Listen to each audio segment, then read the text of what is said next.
लग्नानंतर होईलच प्रेम या मालिकेच्या येणाऱ्या भागात आपल्याला बघायला भेटतं की काव्या पार्थला बोलते, देशमुख तुमच्या केवायची सवय झाली आहे मला.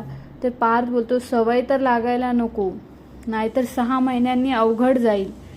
तर काव्या त्याच्याकडे आश्चर्याने बोलते, 6 महिने? तेव्हा पार्थ बोलतो, विसरलात का तुम्ही आपण डिवोर्स फाईल केलाय, नाहीतर आपल्याला खूप अवघड होईल.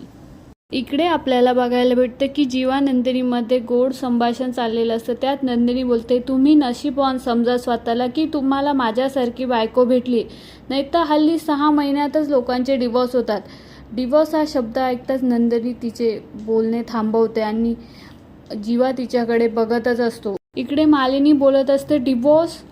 कमाल झाली बाई मुलांची. इकडे जीवा, पार्थ, नंदिनी, काव्या सगळे जिन्यावरनं उतरून येत असतात आणि ते एकमेकांच्या तोंडाकडे बघत राहतात की मालिनीला सगळं डिवोर्सबद्दल कळलेलं आहे. येणाऱ्या भागात आपल्याला बघायला भेटेल की यांचा डिवोर्स खरंच होतो की नाही. या मालिकेच्या अशाच नवीन अपडेट्ससाठी आमच्या चॅनलला लाईक, शेअर आणि सबस्क्राईब करा.